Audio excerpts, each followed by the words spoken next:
You know what I mean? Oh, we're live.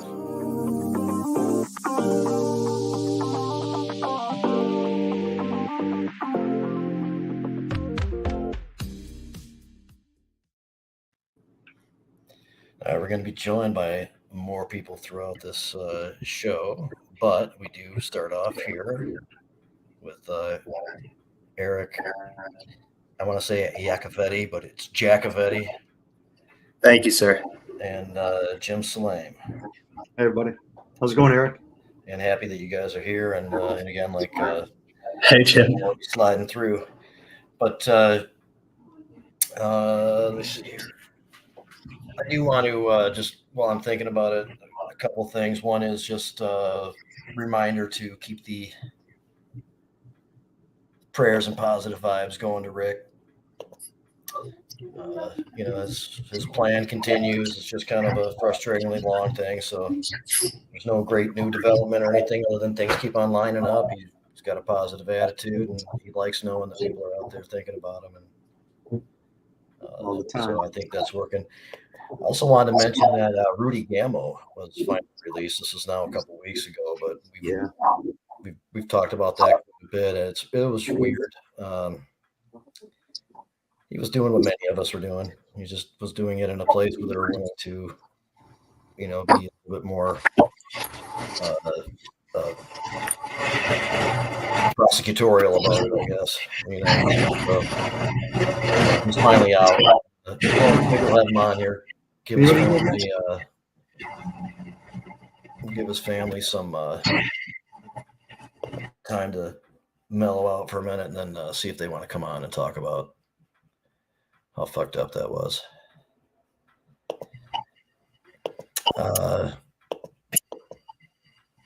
Also, I wanted to bring up the as a way to, and I was hoping kind of we should be hearing from Alicia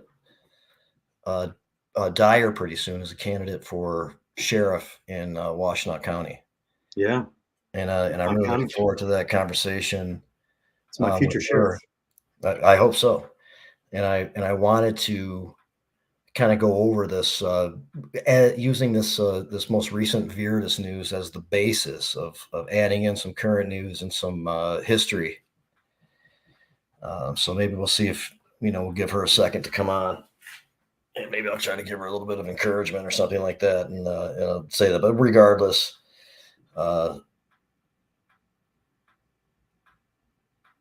there was a federal lawsuit that Viridis brought against some certain members of the CRA and the CRA itself.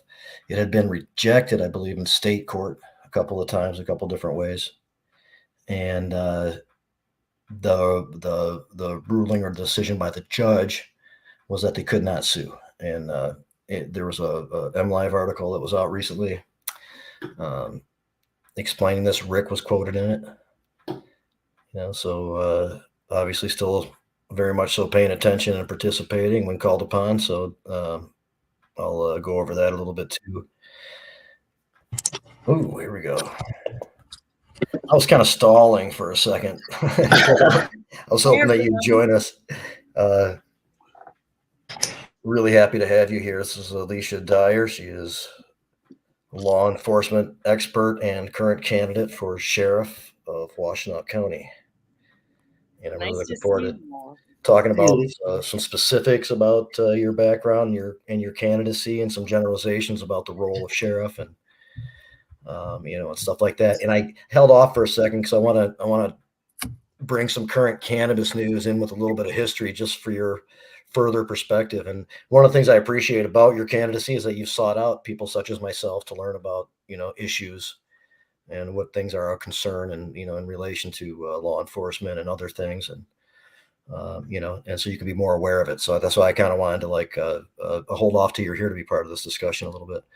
So recently, I'm not sure if you're familiar with this issue with one of the cannabis testing labs, Viridis, and a huge recall that took place. And was it like a year and a half ago now, or maybe two? I mean, a while ago now, and it's an ongoing countersuit for a little bit with the CRA. And which is the Cannabis Regulatory Agency, obviously. And they, in part, were trying to individually sue some people in the CRA and the CRA for um, the processes in which they were using against them, feeling though it was unfair, and they were denied in state courts in some respects, from what I understand, and took it to federal court. And in federal court, the ruling was, we don't even recognize this activity. This is, all illegal. It doesn't matter what you want to do here. We don't get in on this kind of stuff. So they wouldn't even like separate the process and knowing that it was legal under state law or anything like that. Rick Thompson, our typical co-host, he's just he's going through some stuff right now, and he'll be back. But he's actually quoted in it, so they got a hold of him, and he brought up how interesting it was, how the similar view to the reasons why people in our industry in states where it's legal can't file for bankruptcy, and some of the same thinking, along those lines in this ruling. So this reminded me of something that took place many years ago. And this was shortly, the Michigan medical marijuana law passed in 2008. In 2010, Bill Schuette won the election to become Attorney General. And just a few days into his office, he started working against cannabis. And one of the things was there was a pending, and Mike Cox didn't really want to touch it. Even the feds had a request to get information from the registry, from the Michigan Medical Marijuana Registry. And it is in our state law that we don't give that information out, that it's private. The ruling from the judge was similar to this. This is what reminded me of it.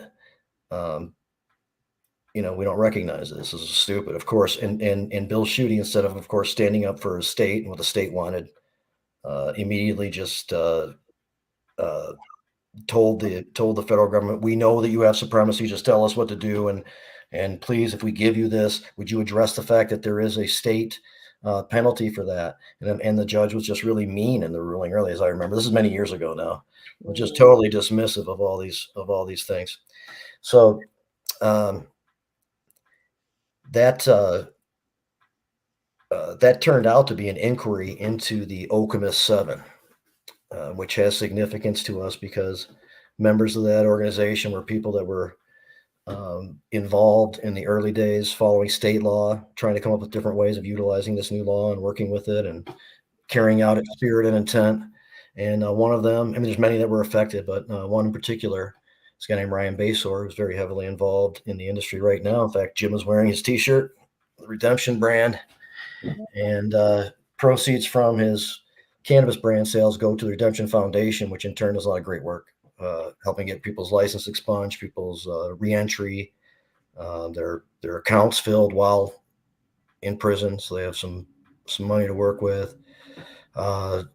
GED options, the list goes on for the things that it really helps out.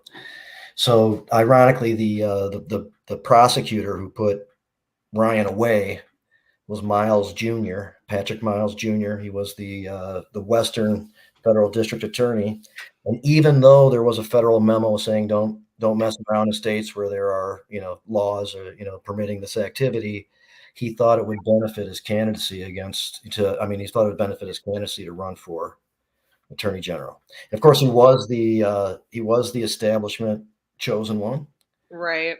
And nonetheless, Dana's campaign proved to be successful, and in part and helped by the LGBTQ community, of which she was very successful in the federal lawsuit that went to the Supreme Court, recognizing adults' right to marry each other, and she won. So just a little bit of history combined with some current news, because I thought it all kind of tied in a little bit. You're against a guy who's been in Washtenaw County for a while. A lot of people like him, and I bet a lot of other counties would like to have him over who they have now. Yeah. I always say, unfortunately, the bar is real low with sheriffs. I mean, if you say you don't cooperate with ICE, everyone thinks you're this progressive beacon of light, but there's so many other things that are so important. And I'm, really happy to be a pro-cannabis candidate. as well as documented history of fighting against the war on drugs locally. And we've done some great things in Ann Arbor, but it doesn't always transfer out to the whole county. And so this is where I tell people, sheriffs, prosecutors, it's also important. Right on. Yeah. So, that doesn't necessarily, that story won't necessarily cross over into your world, but just for a little bit more perspective on how these things have gone down. And it was really refreshing when the prosecutor of Washtenaw County won. And during his campaign, he said a lot of things that we like to hear candidates say. But it's a different story sometimes when people attain office and priorities change. The view of what's actually going on kind of changes. And sometimes those things just don't really materialize and we get kind of frustrated. But it was really cool when he got in there. And I think maybe Alicia might be frozen, unfortunately. Yeah, can you guys hear me? Yeah, I can hear you say that. Yeah, just the picture, I guess. And when he came out and just said, like, here's how we're going to do this, and it was real, and he, put that policy in place, and that was just really cool, So, and I know, of course, the senator from senator from the area, Senator Jeff. Irwin's, Yep. Jeff Irwin, huge friend, of our, and just a reasonable person for many years. The state house representatives from the area, Jimmy Wilson Jr. in particular, for us right now is kind of picking up the torch. Washtenaw County has a tradition. Yusuf Rabi's now a county commissioner, but he had that position in the house as being like the main cannabis cat, from that area also. Yeah. Just a great area. And, you seem to fit, really well, in that whole line of kind of decision makers that are lining up in Washtenaw County. Yeah, no, exactly. And it's interesting. So for me, a lot of what was going on at the state level, I saw sort of the impact locally. So I started law enforcement I graduated the academy in 2011, and then I started at the sheriff's office in 2012. And there was times when I was on road patrol that we would back up the LawNet teams, which were a lot of the drug enforcement folks. And I'm never going to forget going on these raids I was a newer deputy at the time, and we were going on these raids frequently, and they were usually happening in Ypsi Township. They typically weren't happening out in Dexter or some of the wealthier, less diverse areas of our county. And what I remember thinking, there's a few different things. They were traumatic as hell. I still have trauma I deal with imagine you're going into someone's house. I often felt like we were committing home invasion. So we're going to someone's house. We're kicking their door down. It's 5 a.m. They oftentimes didn't even know what was going on. And, usually how they were getting search warrants is they would do trash pulls and they would find marijuana, roaches or stems or leaves or whatever in the trash. They would use that to then go get a warrant. And next thing you know, we're kicking someone's door down. And oftentimes, from what I could gather working with the different agencies, whenever I would back them up on calls, because oftentimes they wanted the road patrol deputies to back them up if it was happening in Washtenaw County area. They weren't even finding a whole bunch of drugs. It wasn't. A lot of times it was personal use. And what was going on is people would put a tip into the sheriff's office. A neighbor, maybe racist, what have you, would say, hey, there's this family down the street that are real suspicious. They got cars coming in and out of the driveway all the time. And I think you guys need to investigate this house. So they would use that tip to then go do a trash pull, find a little bit of marijuana, and next thing you know, their door's getting kicked down. And we're not doing that anymore, with marijuana being legal. But I remember thinking that wasn't that long ago, right? I mean, I've been in law enforcement for 10 years. And there was a few times that people went to the wrong house and we would hear about it where they were kicking the wrong doors down. And I know I have friends that were hurt by the LawNet raids in particular. And it's quite frankly, a huge injustice. I mean, we caused trauma to the children in the households. There was no recognition often of medical marijuana laws or anything like that. That could have been properly used at the time. And I always thought it was interesting how we were so adamant on going after marijuana because historically law enforcement didn't used to care about drugs like this, right? Like when the national federal government starts the war on drugs, they give the police agencies a whole bunch of grant money. Of a suddenly they care about drug enforcement. And I know a lot of officers that are still dealing with the trauma. I know a lot of people that have been harmed by the officers dealing with the trauma. And we've never said sorry. We've never shared the data. We've never gone back and tried to create a process of reconciliation. And so, I mean, I imagine I've never been convicted of anything drug related, but I imagine it's got to piss people off when they know It does. It does. they were literally put in prison or jail in and out all the damn time. And now you got dispensaries on the corner selling, doing exactly what they used to do. And it's all okay. And so what my goal as sheriff is, I'm going to follow a lot of the stuff that Ellie's doing at the prosecutor level. I heavily support that. But also we need to look back at our data and do an analysis of how we impacted the community and start creating a process for reconciliation. There are people that are still probably involved in the system because of our actions. And part of being a leader is admitting when you did something wrong. And this happened at the sheriff's office for such a lengthy amount of time. I know that it's something that needs to get looked into. And then Ann Arbor decriminalized marijuana a lot before it was legal at the city council level. And so for people that were in Ann Arbor, they were getting a ticket, and then people in Ypsi Township are still getting their cars towed and going to jail. So the racial disparity just on the geography is just appalling. So it's just, and again, it's not anything like, I mean, we weren't, a lot of the people that we were going after for a lot of these offenses were just people trying to mind their own business and smoke marijuana or use marijuana for medical issues or for recreation. So it's just, yeah. Very Alicia, thank you for not only addressing my biggest concern with when it comes to law enforcement and cannabis, which is the generated just decades after decades of mistrust.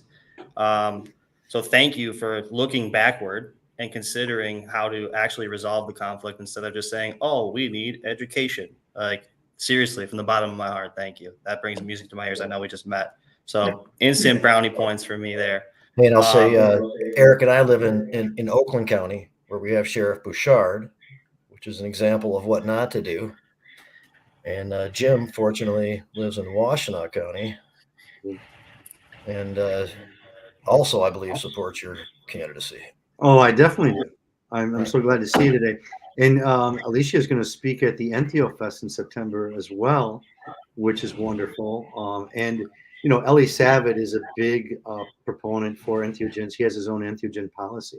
So Washtenaw County, I think, is a step ahead of most places in the Midwest. It's an example of because of these things. Yeah. For it's great to have counties. Your leadership coming in, Alicia. We got to get you in there. Yeah.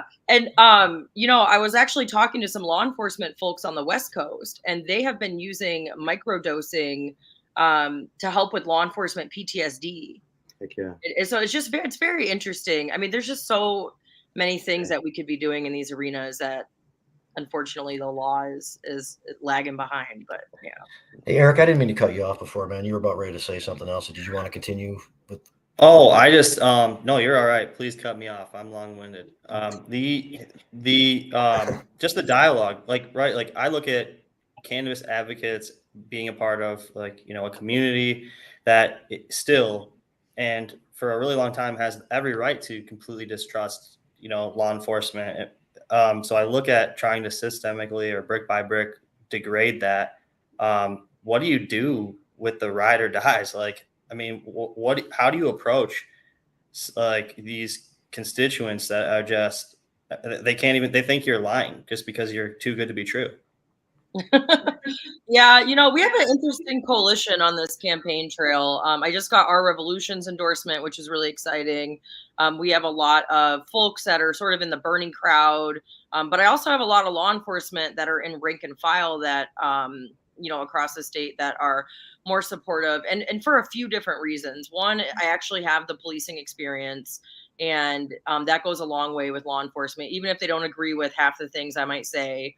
Typically, law enforcement is more conservative than I am. I'm definitely running left of my opponents. But I also just believe in common sense policies to protect everybody.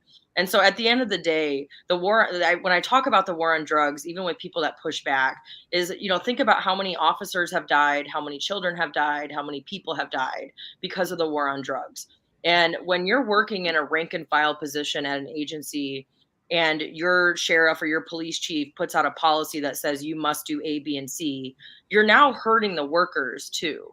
And so what I've been doing is trying to bring everybody together under the premise of we need to do what's going to make the community safer. It does us no good to be out here as pawns enforcing these archaic drug laws that were rooted in racism, rooted in oppression. And we know now, especially looking at how the opiate epidemic is being handled, that there are other ways to handle substance use disorder. And that when we are relying on the police for everything under the sun, there's an opportunity cost to that where we're actually not providing people proper support.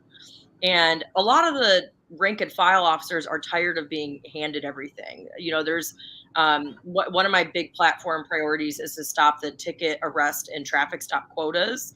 So as an employee, I was constantly being evaluated on how many traffic stops I was making. And there was this expectation that you must write tickets.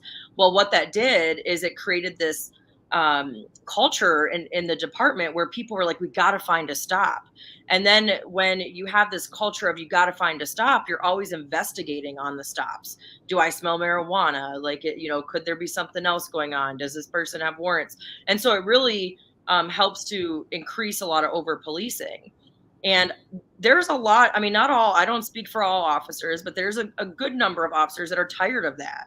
They would rather hang out at the station and finish their reports than be pressured to constantly work, and then be pitted against the community when we know traffic stops are probably the number one ways that law enforcement harms people, that law enforcement can get hurt on traffic stops on the side of the road. And so like some of these policies, a lot of people agree with them. And I haven't talked to anyone across the county when I say I'm going to stop quotas involving traffic stops. People are like, wait, that happens? They, or you're admitting it. Thank you. So there's, but most people have actually not given me pushback. I have gotten pushed. I spoke at Hash Bash. I got pushback about that. Oh, like it's inappropriate for you as sheriff to be speaking at Hash Bash. And again, the sheriff is an elected official. I'm a pro-cannabis candidate, unpolitical. And it was 2023. Yeah, marijuana is legal, and you're not yelling at sheriffs or going to talk at breweries. Then I don't know why you're yelling at a sheriff. It's been a civil infraction in Ann Arbor since the early 70s, at least. So right, exactly. And so one of the challenges I will say though are people are very cynical and jaded around law enforcement, and to some extent even this has happened locally with some of the more progressive prosecutor movements around the country where people are starting to get very suspicious about elected officials to where so I've had people say, are you going to actually follow through on what you say you're going to do? How can you do this if the system is so wrong? And the way to do it is through policy and directives. With policing, we're militaristic. So if I put out a directive and I put out policy and actually make sure it's implemented correctly, oftentimes rank and file follow suit. Now, there's going to be people that deviate or that make a mistake or are really problematic and just don't listen to policy. And that's where the oversight and the implementation comes in handy, because if that happens and people are violating our policies, then that's when you start building up progressive discipline to get them out. And I've talked to some of the local union folks, and they have not halted reform. Their biggest grievances have all been workers' rights related. And so so I say that to say we have built an interesting coalition. And the more I talk to people, even people that are skeptical initially, usually, we get to a point where they see where I'm coming from.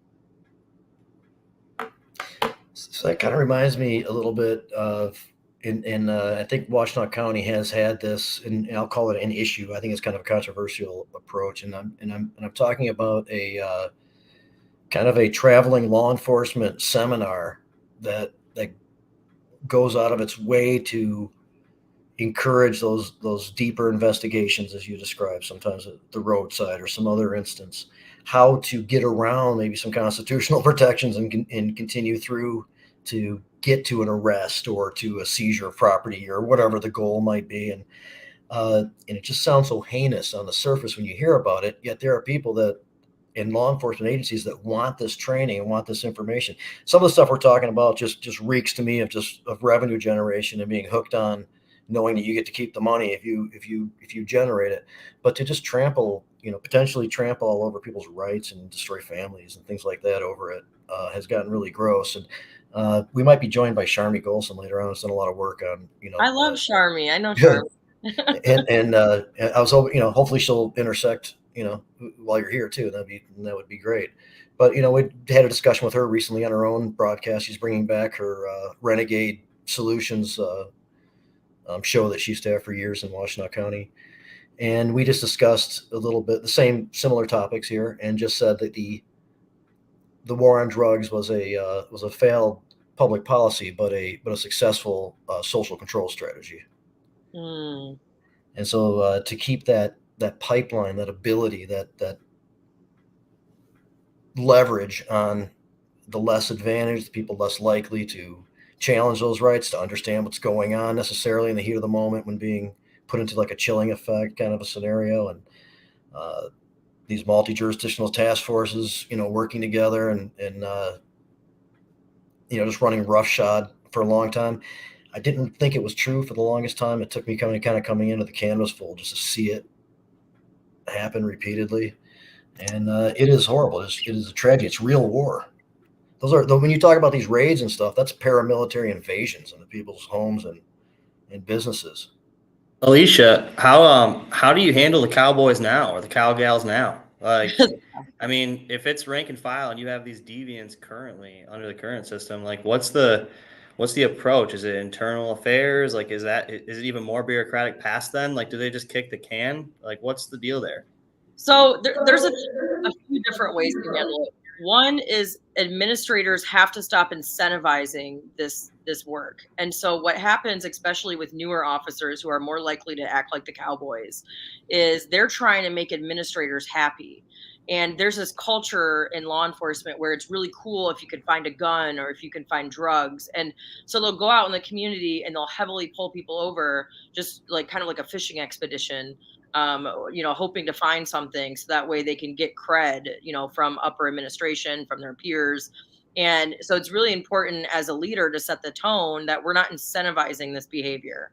I would, instead of evaluating you on traffic enforcement, I'm going to evaluate you on your ability to handle your cases, community engagement, your ability to build relationships with the community.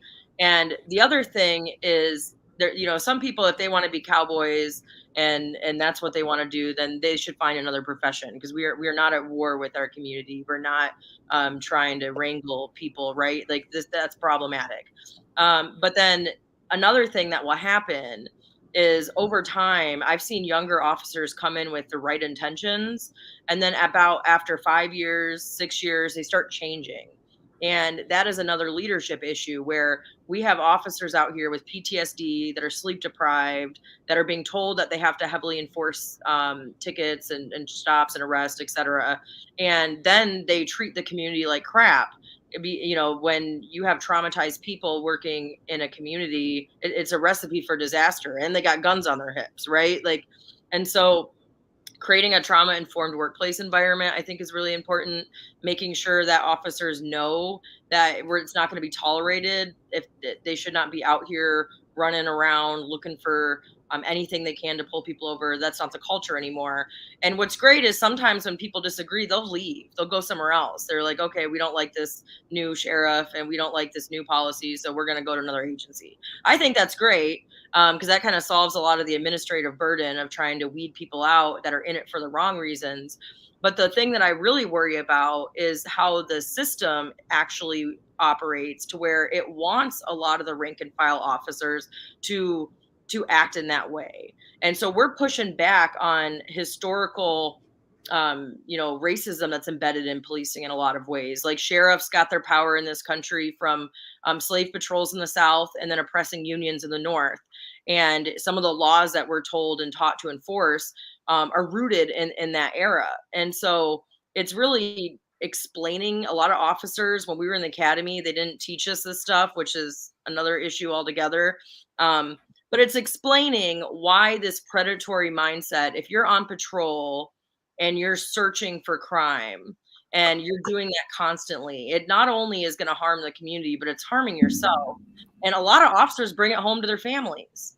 And so next thing you know, their kids are always feeling like they're being investigated. And then there's some other things that we've done that incentivize this cowboy mindset. I don't know if you guys have seen like the warrior trainings, like some of the law enforcement trainings are like the That's kind of what I was alluding to, some of those things. And I know that you did like a seminar some kind of a Zoom call one night about how they were coming in even to Washtenaw County, and you were pointing out some issues. Yeah, well, so the current sheriff's administration just sent a bunch of deputies to Reed interrogation training, which has been associated with wrongful convictions.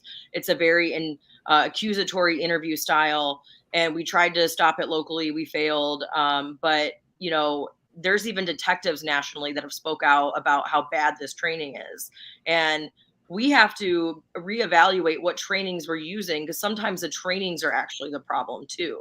So just to let you know, we've joined Anton Harb Jr. He's a U.S. veteran, covers a lot of veteran issues and cannabis here and lots of other things too, but also was a former federal agent, ATF. I was special agent with ATF. I worked with Treasury, Border Patrol, the whole deal. So I'm very familiar with Reed. I've gone through all of the Reed training. And that's what it's called. I wasn't sure what the name was. I know that there was like this well-known.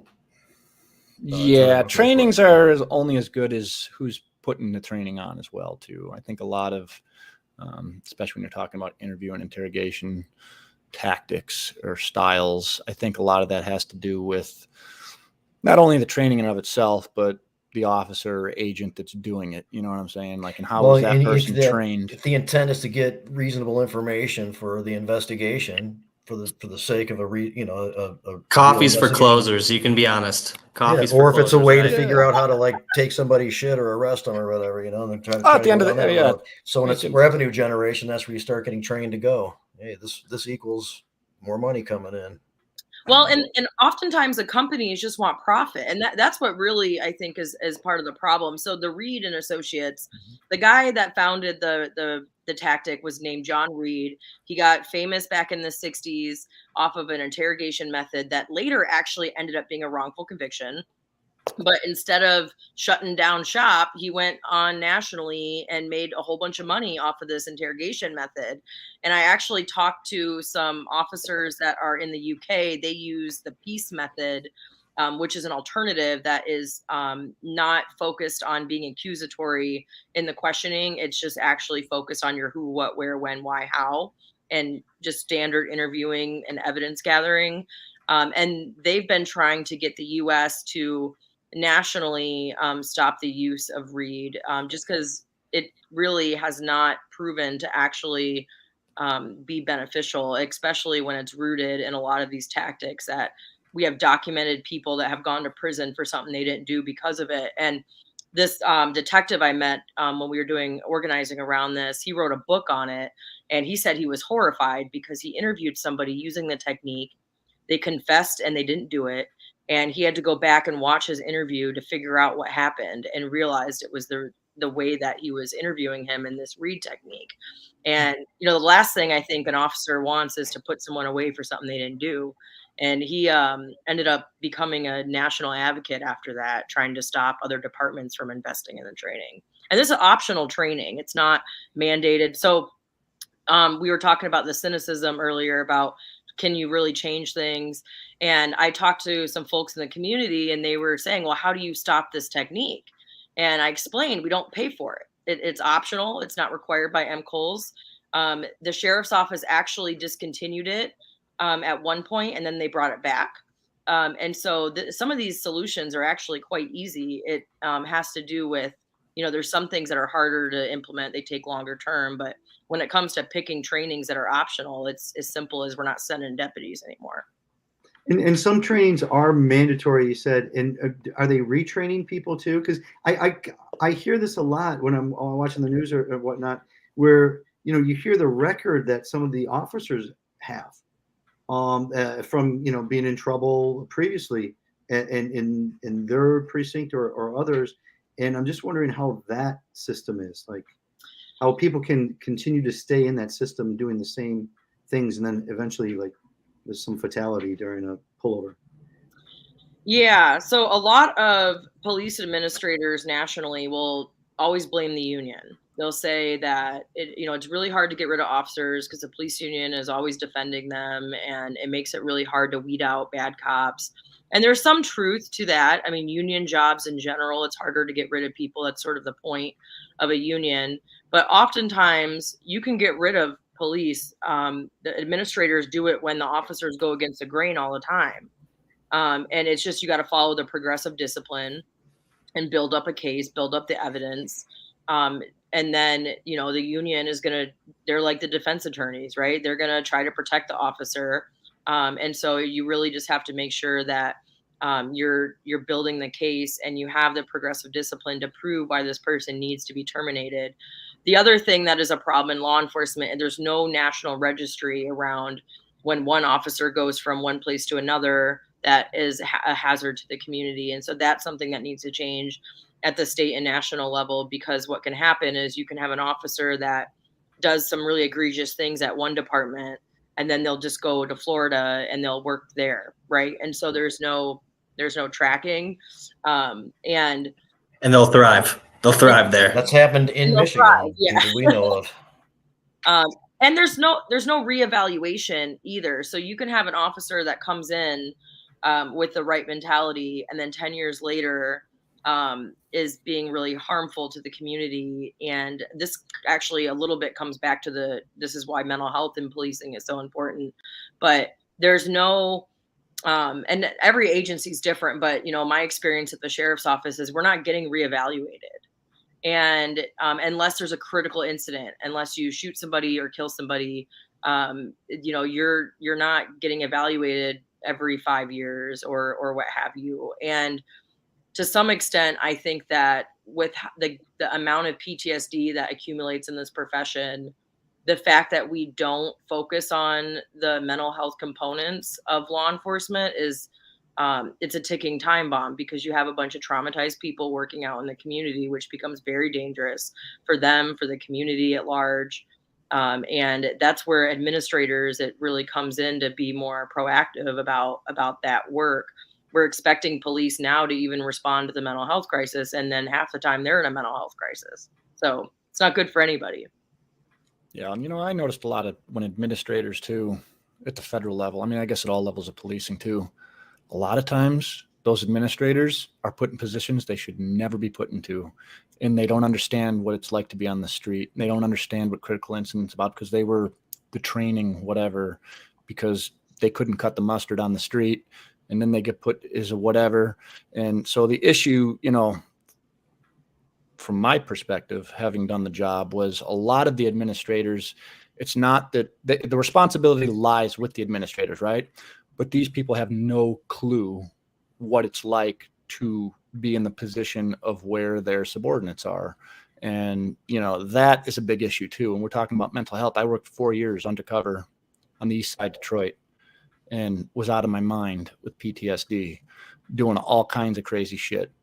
And, thank God, I'd say now I'm one of the probably only former federal agents that step up and talk about, I was a medical marijuana patient. I gave up, that was more important to me than the badge and the gun. I could have cared less about the career at that point.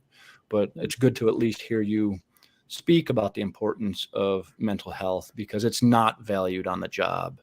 And the reality is I think it's not valued by the administrators like it should, because they need the manpower. They can't afford to be down people. They need people working cases. They need people on the street, because the person above them is going to start coming down if the statistics aren't there. And so it is good to at least hear about, what do you do about it? I don't know. Is it going to get better when we talk about all these different trainings and techniques? The people that join law enforcement tend to be type A alpha personalities, and that's how it goes, right? I was former military. Like my job, I was in a reconnaissance unit in Iraq. I'm not a warm and fuzzy dude. And when I'd sit down for an interrogation, I got my answers one way or the other, you know what I mean? Because I had to produce a case and I had to produce evidence. And that's the mindset of a lot of officers. So, do we make it a But you're kinder, capable of gentler? empathy, Anton. I am. You're capable of empathy. You described a situation where you have administrators literally doing the Joaquin Phoenix from freaking Gladiator on people's lives that are, you admitted, I mean, I'm not going to put it on you. You just said that they're incapable of empathy. That's insane. Incapable of That's empathy crazy. for not only for they're incapable of empathy at many different levels. And I think that when we talk about administration and law enforcement, a lot of our issues fall on leadership. They fall on the sheriffs. They fall on the captains, the lieutenants. They fall on leadership. And it's good to at least hear you speak about wanting to change that. Yeah. So real quick, we've also been joined by Latricia Matson, who's regular here on the show. Weedsters, More Than Hope, working in the legislature with Representative Wilson too, with some law amendments and stuff like that. So, what Anton put down is the leadership. I'm out in Flint, so Sheriff Wilson has been a big hit out here. It's been pretty good for the community. It's the first time people in Flint actually felt positive about something for once, and so it really is. We had Mikhail before, and then he came in, and it's just like a whole completely different world. The way that people want to be involved now is striking, considering how long it's been the way it has been. So he's doing a great job, and it is 100% because his heart's in it. Yeah. And Anton, what you said about leadership, I think is so important. And, what I've been explaining to people is our current sheriff has experience with operations. He came up through the jail for the most part. And that operational perspective is important. I came up through road patrol. So my operation perspective is from a road patrol standpoint. My main opponent has not worked in rank and file, has not worked in operations. And when we have administrators that continuously run departments that don't understand how the policies play out in detail and the complexities to that, what happens is you have all these gaps. And it's not necessarily because someone's being malicious. It's a lack of understanding of what not only rank and file and your people are going through, but also how to properly implement policy to actually change things. And so, I'm young. That's obvious. I tell people all the time. I worked in law enforcement for 10 years, and there's some people that have said, "Well, we're worried about your experience," to where I have to explain. I actually have on the ground experience and practical experience when it comes to policing and law enforcement agencies is extremely important. Not all sheriffs do. It's a political position, and you can just run for it. Yeah. Do you have political experience besides this candidacy? And no, I was a delegate. I don't know if that counts, but it wasn't really a contested election to be a delegate. Yeah, you won. I got involved in politics because of Ellie. I would vote. But I got engaged because of the prosecutor election and some judicial candidates that were running. And back in 2020, when I heard a lot of the judicial candidates and the prosecutor candidates talking about how to change the courts, I just kept thinking about the sheriff's office, because I know a lot of the problems you see at the courts actually stem from law enforcement. And if you don't also fix the sheriff's office and fix policing and make advancements there, you're always going to have issues at the courts. And Ellie can do some things to some extent, like he has a pretext policy where he says, we're not going to be charging pretext stops, but he only sees the charges that come to his office. So there are a whole bunch of pretext stops that could happen that never make it to Ellie's office because the person might have been stopped and searched, but nothing was found. And so it's really important to not just have a prosecutor advocating for a lot of these changes, but to have a sheriff and your local chiefs as well on board, because that is really the first, oftentimes people's first contact before they end up getting involved in the system. So there's a retired Canton detective named Steve Miller. He works at a law office now, does some PI stuff and some other work. there, and he testified during some hearings on some changes to the forfeiture laws that he was trained to, look for somebody who's vulnerable and force an arrest sometimes. And he thought that was good policing. He was under the impression that that was a score whenever you were able to pull one of those off. And he mentioned to the committee, of course, he's changed his mind on that and why, and why he doesn't like that. And so that's kind of the thing that we're talking about is so embedded, it's part of the training, like the whole approach needs an overhaul. What does the hopefully Sharmi comes back on. I'm assuming that she didn't jump in because of the connection issue, but she's one that talks about community relations with police quite often. And her father was I think with the sheriff's department also. And yeah, I met Sharmi through my friend Diane Goldstein. She works for the Law of course, yeah, Action Partnership. Leap, yeah. Yep, and Sharmi reached out to me through that work, and we've had some of the best conversations. I'm so glad I came into contact with her. We've had Diane Goldstein on the show, although it's been a long time. That's a good idea, maybe to revisit that. And the guy I just mentioned is a Michigan Leap and speaker. And there aren't many currently active law enforcement or judges or prosecutors who join Leap and actively speak out like that. But it does happen sometimes. So that might be something. Maybe you've already done that, or maybe that's something to consider. Yeah, I got involved with them actually some time ago, and it felt like home. Like I'm like, oh my gosh, there's other police that are like me. Because which is really just like respecting rights, utilizing resources effectively. Making sure that what's best for most is kind of pro approach. Immigrant rights. I mean. I did some work on cash bail with Leap where I was on some panels, and also most recently we were doing work around the juvenile life without parole stuff, trying to get that banned in Michigan. And so, yeah, I can't say good enough things about Leap. I don't know if Antoine, if you've heard of them, but I have. Okay. All right. Cool. I have heard. Yep. Mm-hmm. Yeah. Reform, when you talk about law enforcement reform, it's similar to like the political atmosphere as well. Like, you have generations of people stuffed up in some of these departments that are just antiquated perspectives that are old school, as we would say. And it takes like just attrition, retirement, just to kind of weed some of these folks out.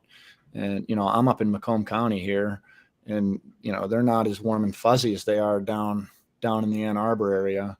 And, the Macomb County sheriffs, I used to work with some of those folks, and I have a lot to say about how they operate. And I think law enforcement in general, whenever you're talking about policing for profit, you're wrong, right? I've watched Detroit. You go down in the Detroit area where they would literally just steal people's cars and then impound them. They called them push-offs, right?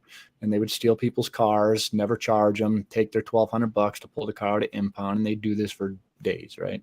So whenever we're talking about policing for profit, that's a big issue.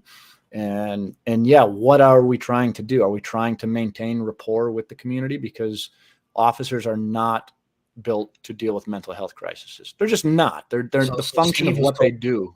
Not to live in the same community where he's going to police.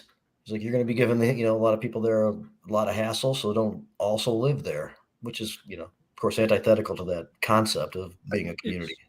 And in addition to that, as Alicia was saying, like a lot of these officers are suffering from PTSD, and maybe those who are not suffering from it, you still have to work with people like that who haven't been treated and who haven't gone through some sort of recovery. So it sounds like it's a very chaotic in some places because of that.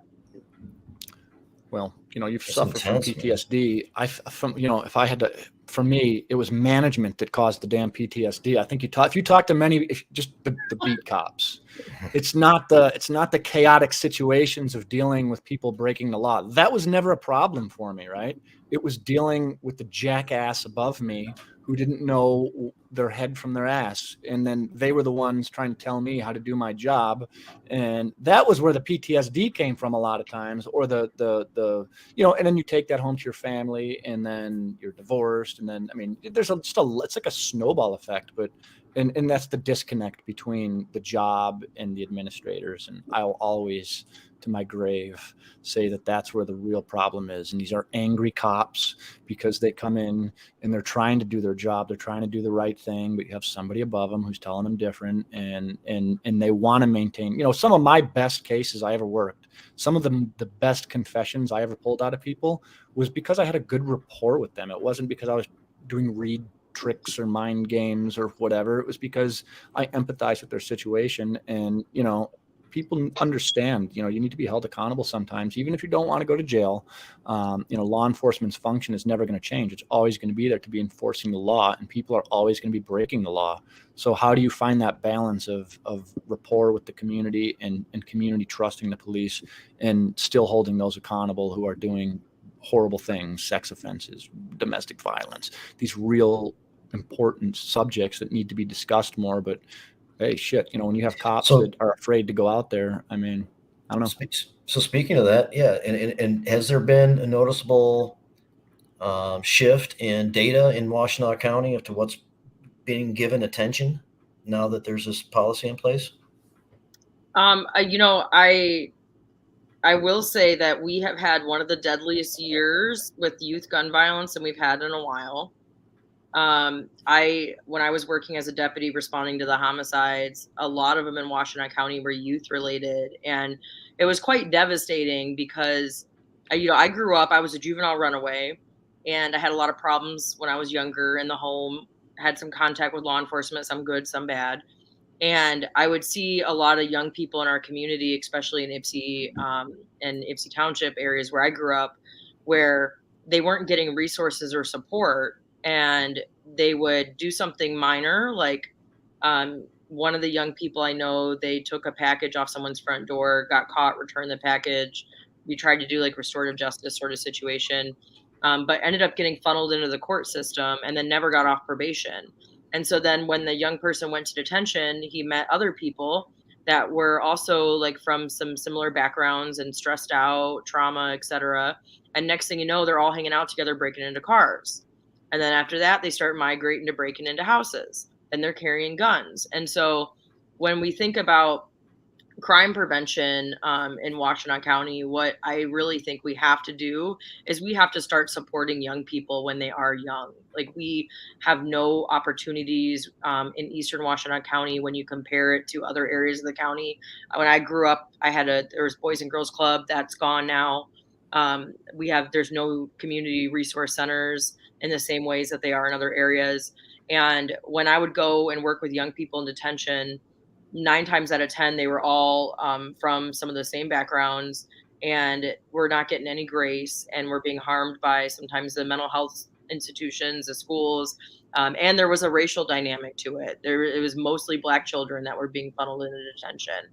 And it made me think about my upbringing. If I would have gotten arrested, or if I would have gotten caught for some of the things I did when I was younger that were stupid, I don't think I'd be where I am today. And I think I would have went down a really bad path if I went to detention one time. And so on one hand, we're going to respond to the violence. We're going to do what we do as police. But on the other hand, we have to start investing in our young people.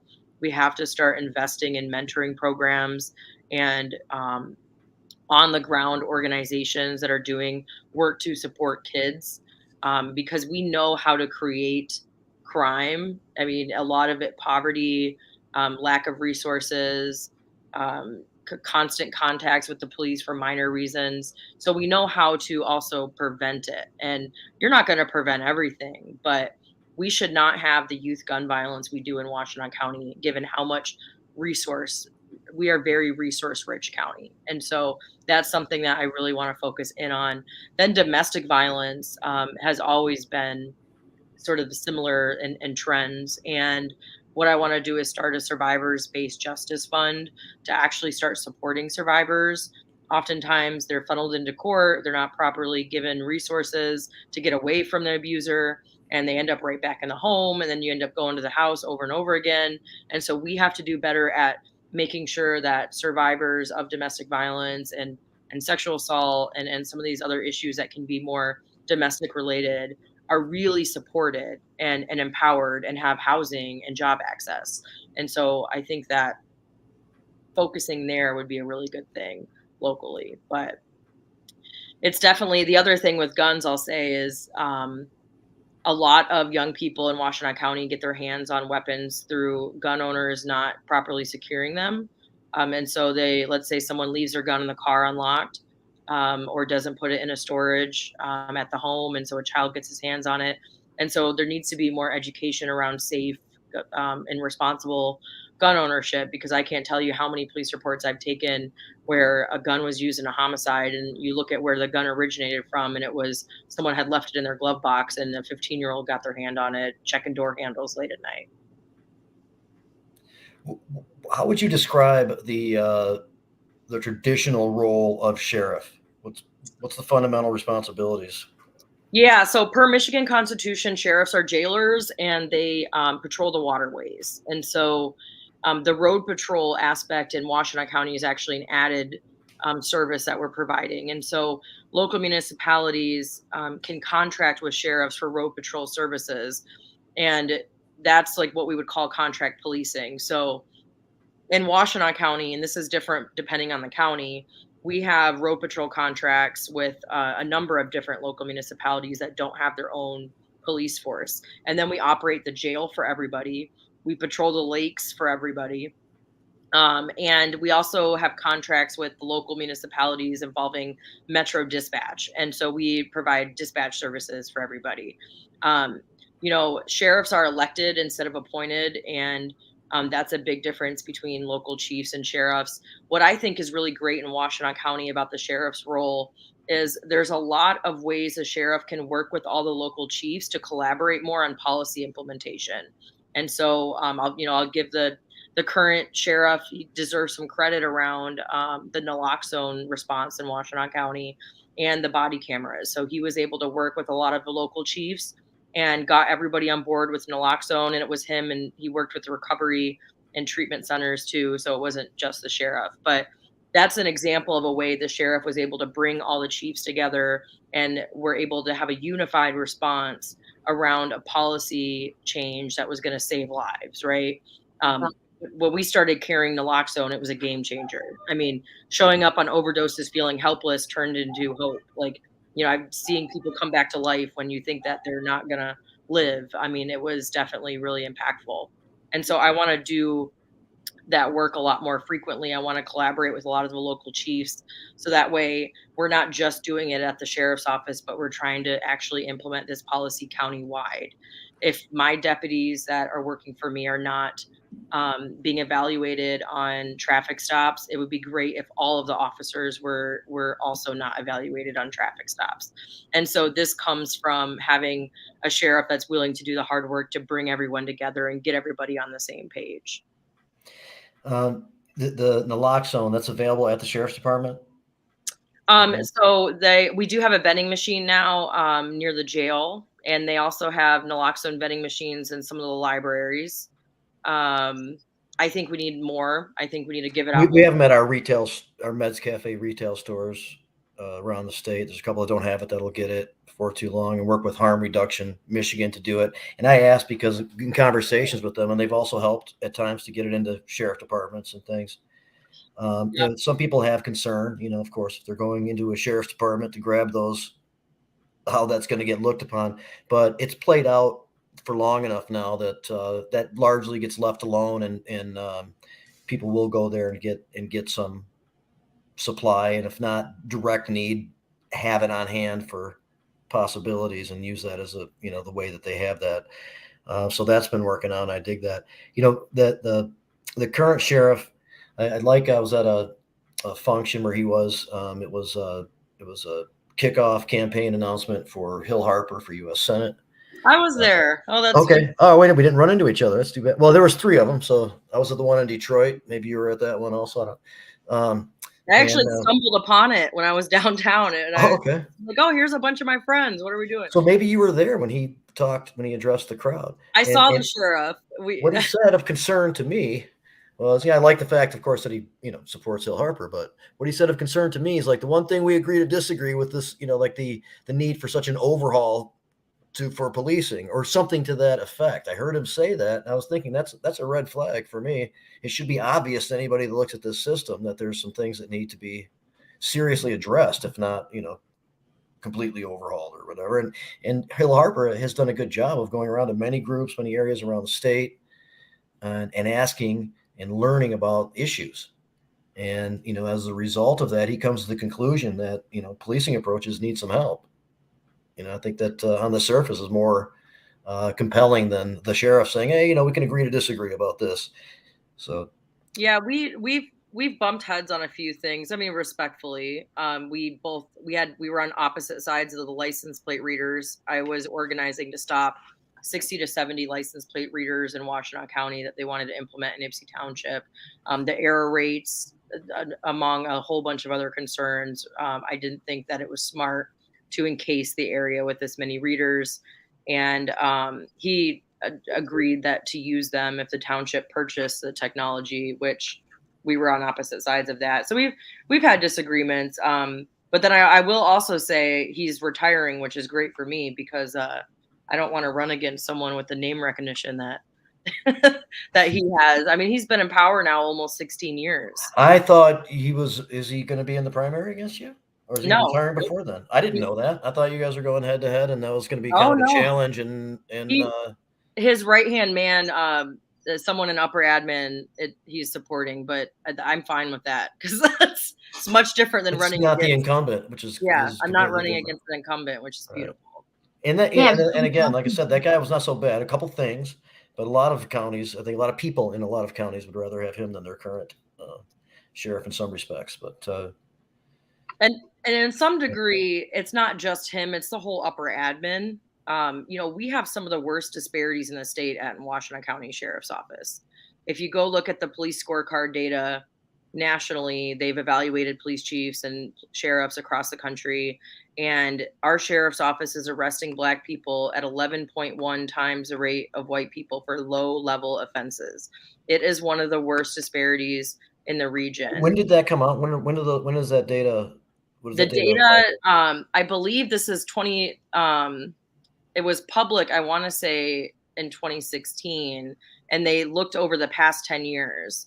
And so it's if you go here, I can actually find the link to drop it in because this isn't the ACLU study of around the same time, is it? Because that was like anywhere between like 4 and 10 times, disparity for cannabis based, but 11.1 to 1. 11.1, which is, I mean, the sheriff's office is worse than I'm willing to bet worse than the other departments. And people are saying, how could this happen with such a forward-thinking sheriff? And honestly, it's the administration, and we really need a sheriff that understands road patrol. I guarantee some of these disparities are from the traffic stop quotas. When you're telling all your workers, and you have the majority of your workers are in predominantly Black communities, because the Ypsi Township is our largest contract, for example, and you're telling them that they need to go out there and make stops and they need a ticket and they need to arrest, and you're incentivizing that, then that's what they're going to do. And we know when you do that, we're going to see disparities. It's no secret. The system is always disproportionately harming people that are Black, brown, or disabled, mental health issues like this. Like that's what happens. And so we have to do better to not treat people differently than others. Like that's one thing, but then we just have to reduce the unnecessary contact with police. And that's where I think I'm definitely have a different mindset than some of my opponents in the race. Is I think that when it comes to traffic enforcement, for example, I don't believe that we should be making traffic stops unless it's a safety hazard. So in Lansing, there is a local ordinance, and seems like it could. I don't know if there's a countywide application or something like that through the commission or whatever, but at least some of the locals could do it. If it's something like the tag isn't up to date on the license plate, or some minor like tint thing or whatever, they have a policy not to pull people over. So Ann Arbor just did that. Actually, I want to shout out Councilmember Cynthia Harrison, who led the charge. She got an ordinance passed. She actually worked with the police chief as well and got an ordinance passed that stops low-level traffic stops. And there's a list of what ones that are not going to be tolerated any longer, like the air freshener, crack in the windshield, light out, some of your more profiling or pretext related stops at times. And Ann Arbor actually adopted a policy to also follow the ordinance, which I think should be countywide. I think it should be statewide. Can the county commission put in that kind of a policy that would only make sense to the sheriff's department, or the sheriff's department should absolutely do it. If they don't do it by the time I get in there, then I'm doing it. okay. But I also want to implement not just a policy to limit stops that aren't safety related, but also for administrators to stop evaluating the employees on how many traffic stops and tickets and arrests, because oftentimes what happens is the rank and file get blamed for everything. And like what Antoine was saying, it comes from administration too. And so I want the policy to stop the practice of pulling people over just because, and then also at the same time validate the fact that historically this is what happens in law enforcement administrations, and explain that we're not going to set that culture. We're not setting people up to do that work anymore. Well, so, the issue, the Ann Arbor ordinance, if you could look it up, it's great. I think it's one of the most progressive ordinances in the country.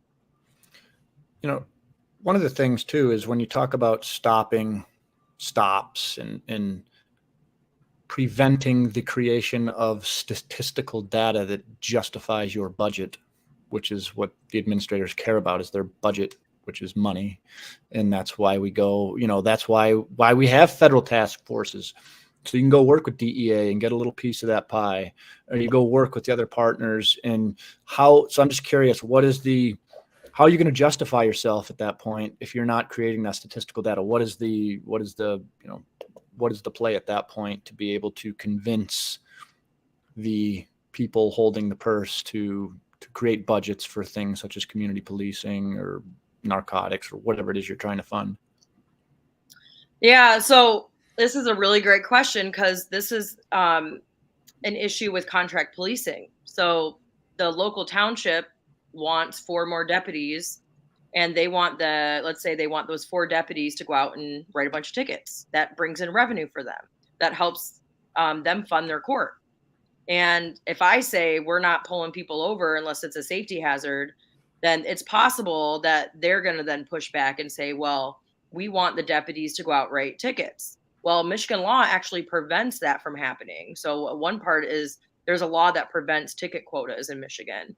So educating the local municipality partners that we actually can't do that, or else we're going to end up getting sued, which is going to cost even more money than the lack of revenue that you're getting. But the other thing is our structures need to change, especially with courts. So Ypsi Township, 86% of the revenue is generated from fines and fees. And what happens is it becomes a poverty tax. And the way the courts combat this is grants to help fund the courts, and then also general fund money, which then could ultimately create an increase in property taxes. And so it's all associated with this idea of we want to cut costs, but we want to use the police to bring in revenue so we can do it. And just being very clear that that's just not what we're going to do. And it's not sustainable. During COVID, the police weren't making traffic stops at the same rates because they were avoiding them whenever possible because of COVID. And local municipalities took a revenue hit. And what happens when we move to autonomous vehicles? And what happens when we move to different transportation methods? And so we actually have to start restructuring and thinking through how we're going to support some of these institutions without relying on the police to be revenue generators. And at the end of the day, that's my goal, because it's arguably against the law what we're doing in some of the areas in Washtenaw County, because there are residents in Ypsi Township that have been pulled over so many times. One of the moms I knew on patrol, I met with her to go over her license because she was trying to get her license unsuspended. And she had around, I think it was 10 traffic warrants, all low-level offenses. And then her license got suspended, and she had to use her tax refund money to pay off the court to finally get her license back. And that doesn't happen if you live in Augusta, because there's no patrolling like that in Augusta. It doesn't happen if you grew up in Ann Arbor. In Ann Arbor, they have about 40%. They rely on fines and fees. which is a normal acceptable amount.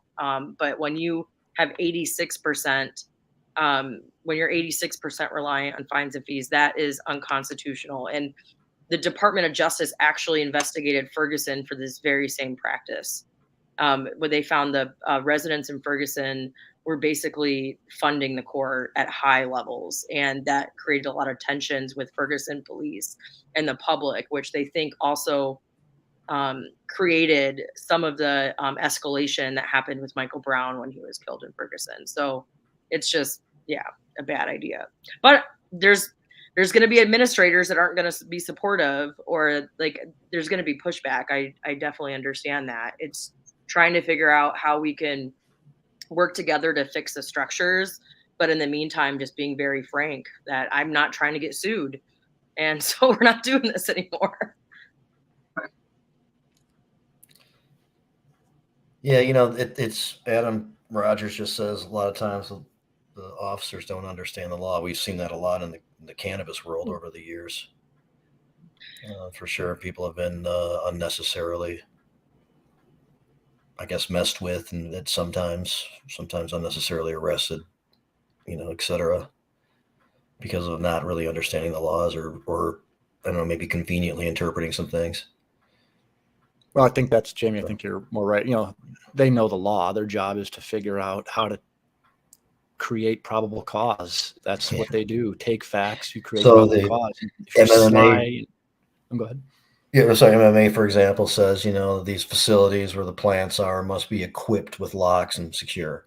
So there are times when the door was open for a couple of minutes being observed by police, where they would then come in, and by virtue of the fact that it wasn't actually locked at that, you know, at the moment, that It was now in violation, a technical violation, and that was the basis for coming in and investigating and arrests and taking items of value and all that kind of stuff.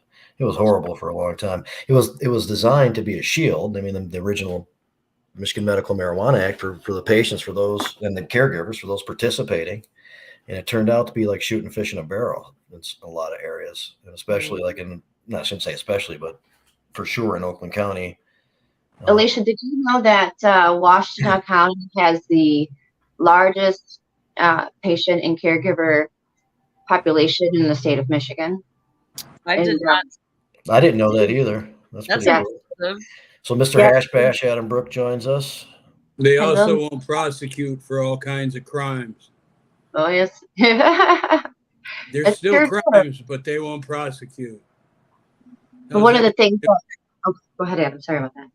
Oh, no, I just wanted to ask how everyone is doing. Campaign out for a while on the Weedsters, where we've actually been speaking to a lot of patients about harm reduction and alternative ways of recovery from opioid use disorder. And there happens to be quite a few caregivers out there that are doing just that too as well. So it has become like a pretty big alternative in Washington County too. So I just wanted to add that in there. Just to publicly say, hey, cannabis could be a great alternative to the, you know, these other things, you know, or it's, you know, from that harm reduction perspective would be good. It's just not publicly stated from reliable sources. I've had the realization as of late that it might be time to go black market again, like underground, like Compassion Club. When he says that, he does not mean for himself. He stays there. I stay there. I don't buy in dispensaries. I don't enter dispensaries. But my point is this: if they're going to treat us the way they're going to treat us, we've been doing this for a lot longer than they have when it comes to helping people and getting people straight. So if it's going to take going underground again and having compassion meetings in public libraries, then that might be what we have to do in order to take care of the sick people. And I, of course, see nothing wrong with that and would only encourage more and more people to do it. It's the only thing that kept that got things through before, when there was so much resistance to its implementation, were those types of meetings and people communicating with each other and staying up on it, teaching each other how to do it. and meeting each other and saying, hey, you know, I need a caregiver. Oh, well, I heard Anton. Making those connections. He's got one left open. And by the time you get to Anton, nope, sorry, I filled it. But, you know, Lucy over there, she just became a caregiver. And she's a pretty good grower. So why don't you hit her up? I mean, these meetings used to happen in public. That's another proper thing that Rick Ansis just posted too. A lot of these counties don't have the proper education provided through their health departments about patients and caregivers. We do have, or from any really public source. That's like right. There's nothing that you can go to the health department and say, hey, there's 296 pediatric patients in the state of Michigan. One of them could be your child, like somebody at your school, blah, blah, blah, blah. Please, you know, stigma. But instead it's get a lock box. Don't smoke when you're pregnant. Don't smoke and drive. It's just like the same message over and over again. But Latrice, you're correct. Very much correct. But you got to give these people, and I use that term loosely, you got to give these people a chance, because not one of them has ever smoked marijuana. Not one of them knows what they're talking about. It says so in the law. So we're being controlled by a bunch of people that don't know how to control us. And Anton will tell you that back in his former position, that wouldn't have been allowed. Well, Adam, I always contend this when I speak with legislators or I speak with folks, you know, we talk about harm reduction. So when I was on the job, you know, the VA had me on fentanyl and oxy and all these other crazy pills. And that was okay. I was able to carry my gun and do my duties because I was prescribed those medications, right? And I used marijuana to get off of the opiates while I was on the job as an agent, right? And this is where we talk about like why cops can't have guns. I was on the job smoking, carrying a gun for years, and they didn't have a goddamn clue, right? And they promoted me, and I did a great job, and they patted me on the back. And it wasn't until, you know, my life went down the shitter, and I went completely out of control. And they said, "Holy shit, this guy's got weed in his system." Then I was a treasonous prick. But you know what? Right. That marijuana, the cannabis was what saved my life at the end of the day, because that's what got me off of the opiates. And that's why I said the job didn't, you know, we don't need to get into details, but they, you know, Anton was set into situations on purpose in which his life was at risk every day. And we worried about him using a little bit of cannabis. I mean, but he was doing his job and breaking the rules. I'm all for that, by the way. My problem is that we have legislators, elected people, who are making the rules for us, and they by law can't smoke marijuana. And they will gladly tell you that they've never tried it. I mean, there's also so many police that smoke marijuana, even on we had some cops that used to come in the Third Coast. I agree with that, but they're not the ones making the rules. They're just the ones enforcing the rules. And it's unfortunate that they don't turn around and say, hey, you just sent me into some shit, and here's what I'm taking. They don't call their legislator and say, hey, you put my life at risk, and oh, by the way, I was high as a kite off of the prescription drugs you gave me. I mean, you know, it seems backwards to me. It really does. It's like, and don't get me wrong, I'm a nobody. I'm just a guy with a big mouth. But I would have expected a few phone calls to people I know to say, hey, we're going to put this thing together. Why don't you guys come on board so we can make this happen?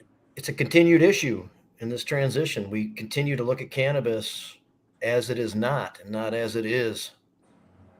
Well, let's not forget, when these officers are going through shit, I remember many a times we'd hop in the government vehicles and we'd go to the bar and we'd have our guns on and we would drink our asses off. And then we'd all hop back. Perfectly socially acceptable and not only was it acceptable, it was encouraged as young agents. You came with the older guys. You drink. If you weren't sitting there drinking, they didn't trust you. You sat there and you drank, and then you drove home in the G ride with your gun on. And that was Right. acceptable, right? Like, because Whoever was driving was drunk. And if Probably, I right? could only yeah. get myself to call the police, you don't know how many cops I watch do that. But I can't call the police, so they got away with it. It's a cultural change is what you need. And that is a cultural change at the police level is the same thing as a cultural change at the national level. This is That's not right. something that this is going to take, I don't know if it's a generational thing. I don't understand how, I don't know. Those shitty practices start one place and then catch on other places. It seems And like. well, and it's still our system, the criminal justice system.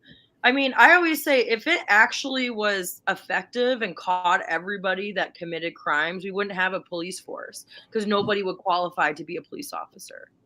And I Well, mean, and there's that. because like they break the law all the time. And Anton, Would you make Anton Adam a would deputy if you qualify. win? I think we could get a few votes here lined up. I'm not going to deputize people randomly. I don't know if that's I need to get deputized. Fuck the rest of these people. You know what? The reality is, I want life again. One I thing I I do have want. some junior badges I can give you. I Yeah. got a huge badge collection. I'm good on that. you know what another issue is when we talk about this prohibition with police officers using cannabis, or even just the nature of legalization in today's world, your talent pool has been severely limited because there's a lot of really good people who would make really good cops that just want to smoke some weed, and for whatever the reason is, just like they want to go have a beer or whatever, but you've killed your talent pool. And you know, and that's a tragedy at the end of the day, because I don't know. Well, it's simple. I can tell you why. Why? Because a study was done, and I believe it was AAA who did the study, and it was a way for them to offer discounts to their customers, at which time they also had to put the government people under the same microscope. And all of a sudden, you couldn't do all kinds of things that you used to be able to do. Not that they were legal, but you could get away with it. And all of a sudden, there was drug testing, pre-employment drug testing. Not I got in an accident and drug tested. Yeah, and then subsequently there are a bunch of people who made money off having those drug testing labs, or whatever. That was that whole scam. I'm not looking for personal information, Anton, but when an officer fires his gun, is he drug tested? Usually, oh yeah, per policy, yeah, that's definitely federally. Yes, oh yeah, federal. Yeah, I mean, at any point, any type of critical incident like that. Yeah, you know, and it's interesting to note, like, and I just read about this. There was an officer in New Jersey that recently won his job back because he tested positive for THC and they fired him. But what most people don't recognize is the Gun Control Act, the 922G charge that they pin on people as drug abusers, doesn't apply to government or law enforcement. So when they try and talk about, well, we can't, it's federally illegal, they can't carry a gun, that's actually not true, right? So if anything, when we talk about, I mean, mental health in our community, we need to focus on the officers themselves. And that's, I mean, that's now if you're admitting that officers have mental health problems, mental health issues, right? What happens when that case goes to court? What's the first thing that defense attorney is going to do is attack that officer's mental health. Well, now we're losing cases. And now see, there's bigger pieces of the puzzle here that aren't necessarily discussed. And that just has to be a community thing. Maybe, I don't know, what's your perspective on that? I definitely agree with you. And, you know, we had a corrections officer die driving home from work, sleep deprived, and fell asleep. And it's not illegal for the administration to work you till you can't keep your eyes open anymore. Like that. I mean, talk about driving under the influence. If you can't keep your eyes open, that's the worst. And you just left a place with hundreds of beds. Take a nap. Yeah. So it's like the mental health issues, the workers' rights issues. I mean, I really think that we are at a breaking point where there are a lot of people across the country that are working in this field that are tired of being used as pawns, tired of not being protected, tired of being treated like crap. It's a very militaristic profession. It's not like I could have like when I would work doubles back to back, I couldn't just go tell my sergeant, hey, I'm not really feeling great. Can I take a nap for an hour? You would have gotten in trouble. In fact, in the policy, we're not allowed to sleep at work. Although, correct. but the The firefighters policy, are allowed not to the do that. law. But we need more compassion in the leadership, and if we don't have that, then the police are going to treat people like crap because they're not being treated well. I mean, it's just and we're going to start going after their mental health, and nobody wants their mental health brought up in court. Right. And that's an easy one to go after for a lot of these people. And when you have incidents that happen, I'm surprised that this hasn't actually gotten brought up before about the mental health, because when something happens with the police and a citizen, everyone focuses on that individual cop. What we need to do is we need to focus on the administrators, because oftentimes, not always, but oftentimes there are actionable things that the administrators did that helped perpetuate the likelihood for that situation to occur. A quick question. So do police officers, when they get mental health services, is it the same type of resources that an everyday resident would receive, or is there any type of special treatment particularly for them? There's programs out there that are tailored for the police, but typically a lot of officers, they have Blue Cross Blue Shield in Michigan. They go find a therapist. Right. And nobody knows about it. Hospice in here, so we work quite closely. My actually trying to take Hawthorne to court, but that's just a pediatrics. But yeah, they're horrible. They're not really anything that you could. It's not really the type of therapy that a lot of people would need. It's almost like you said, militant. A lot of those programs treat you like you're going to prison.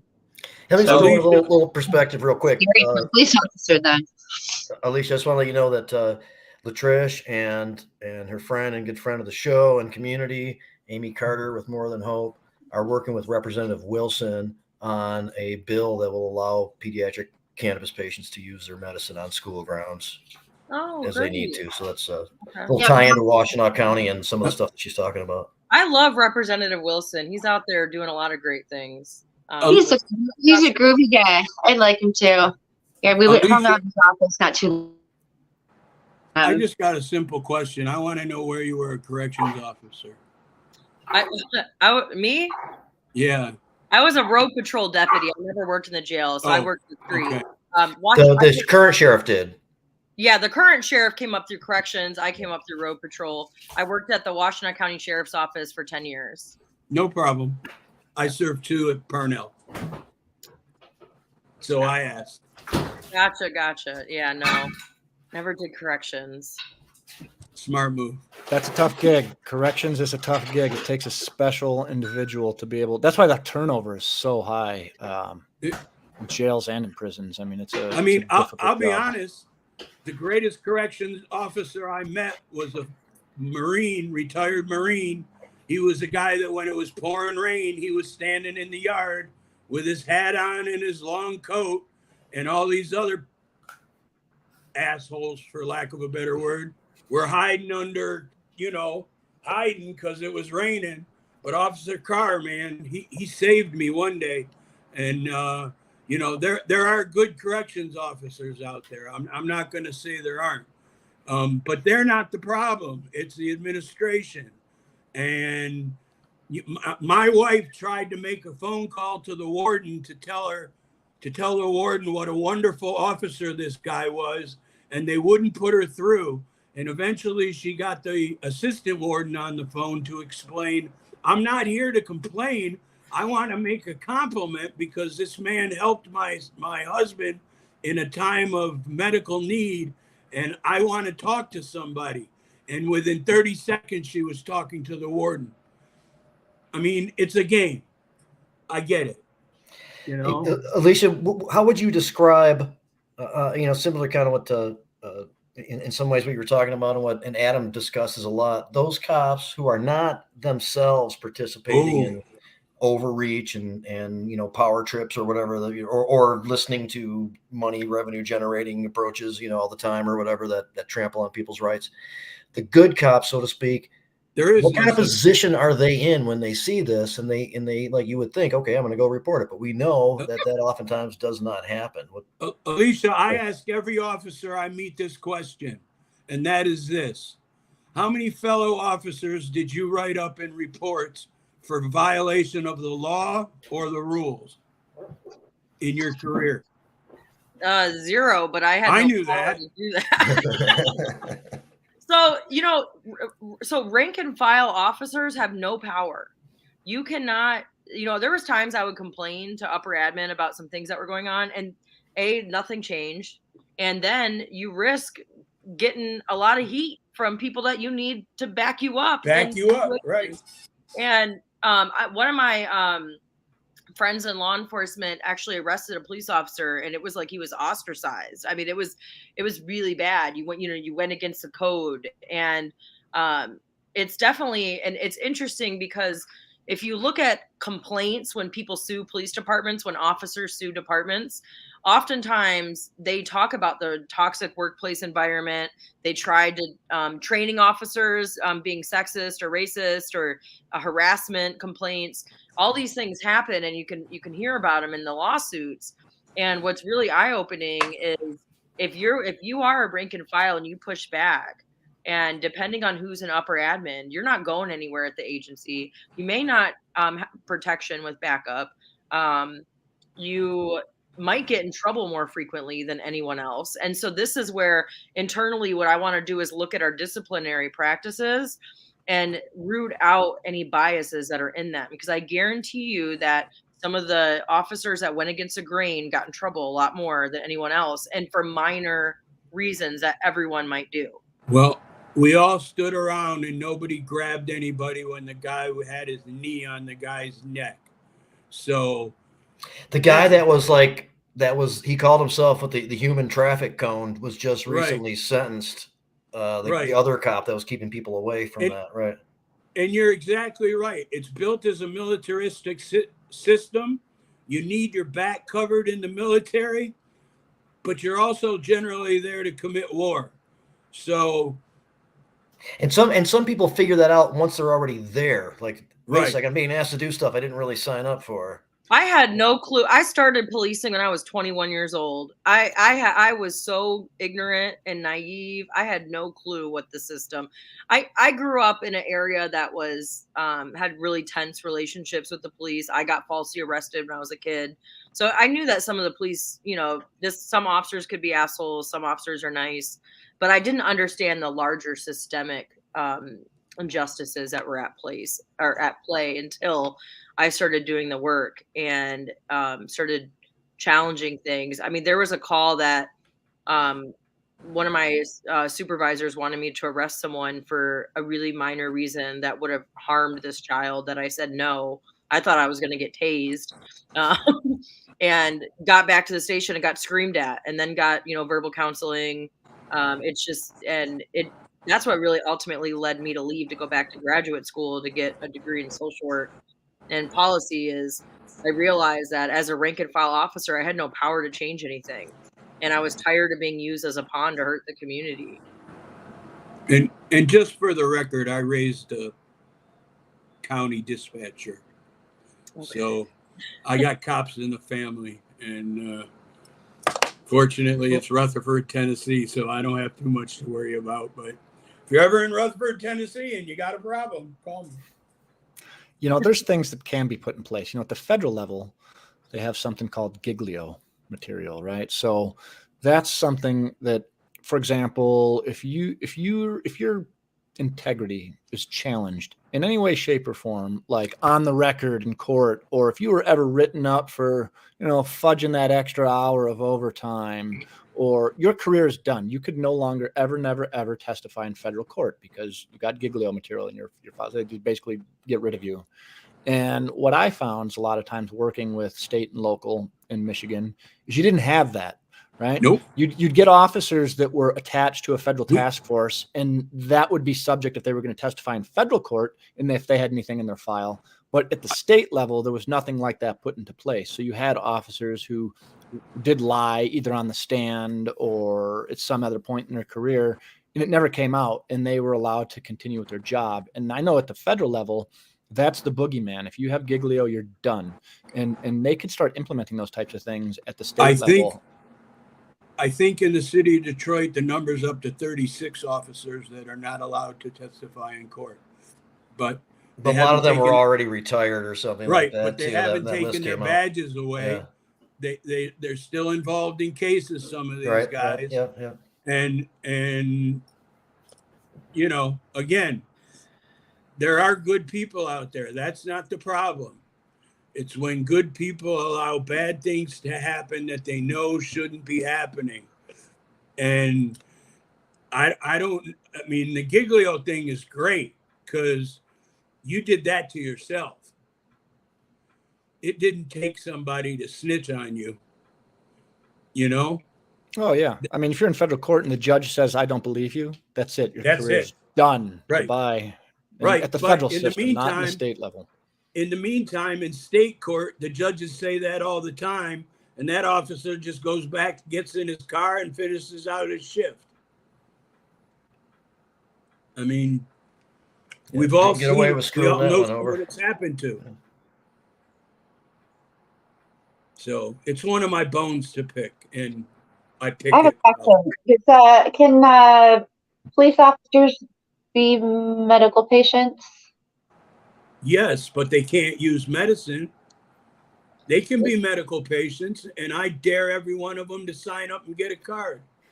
Well, Some of them are in departments that use it. And Okay, it about happens. you that can't carry a gun is what I'm getting at. So, like, where's the draw out there? So, like, caregivers are really suppressed from a lot of things. Like, we can't carry a gun. We can't have a license for that. And that's such crap. That's a huge reason why we have some suppression from people being able to get into this program. So I was just curious, police officers allowed to smoke even recreationally and go back to work and handle a gun. That's kind of hypocritical.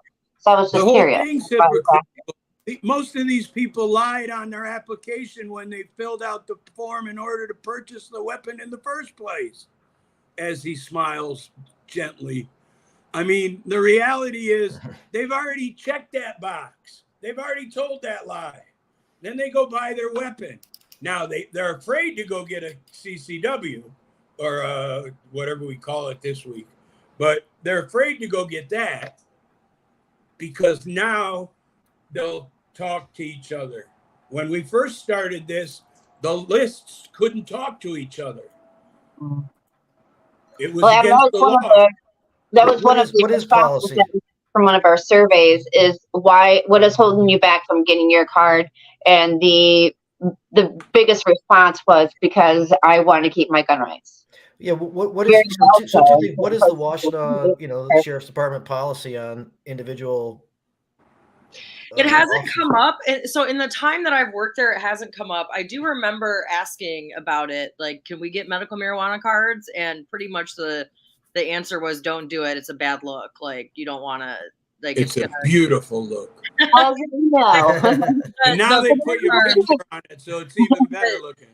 Well, and then even though marijuana is legal in Michigan, police still technically have to follow by the federal laws. And so it's not like the police can necessarily, I mean, they do, but just, I mean, not everyone, but they're, but technically. And that's the point I'm making is it's because they do. So it is just horrible because we had a lot of older people that,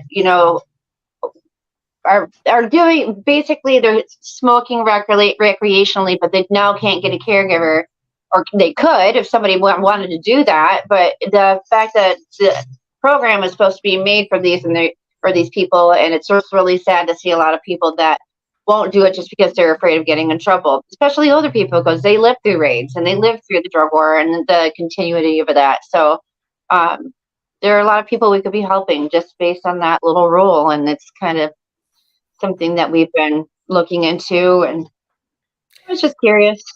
Do you know of discussion in the Sheriff's Department of cannabis related stuff as it might pertain to like what might be a large grow that isn't necessarily licensed under the state and very likely larger than what would be a caregiver or a personal grow? Or do people concerned about that? There's still some remaining, activity with some stuff like that. And well, And even completely legal grows too, for that matter. It's not completely gone. There's some mistakes and not that I've heard. For the most part, when marijuana became legal, a lot of people just stopped messing with it. Although I will say that there's officers that, and not just the sheriff's office, other places too, that would still enforce and not realize they were actually violating the law when it came to like minor possession and stuff like that. And so a lot of the deputies and officers in general have asked for more legal updates from the Really, because that is exactly what I'm talking about, and that is exactly what we've been talking about for a long time.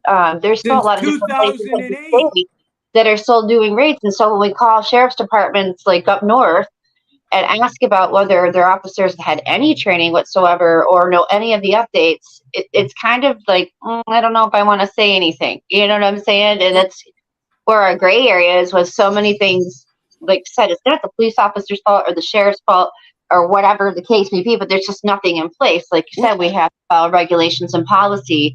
And if there's no policy in place, then it's time that we have one. So that way it doesn't interfere with what we're trying to do on our end.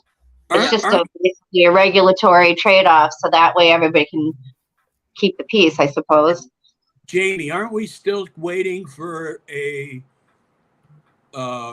not ruling, but a recommendation from the Attorney General on marijuana and how it should be treated?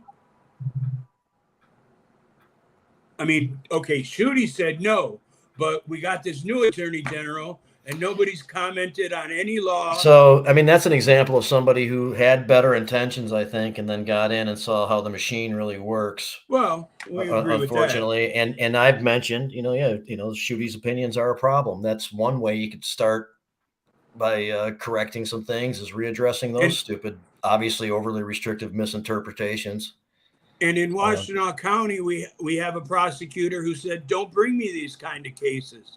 So if I can't bring you the prostitution case, and I can't, I think Dana's been pretty good, but I also think she could learn some things from Ellie Savitt. Right? I've said that publicly too. That's fired.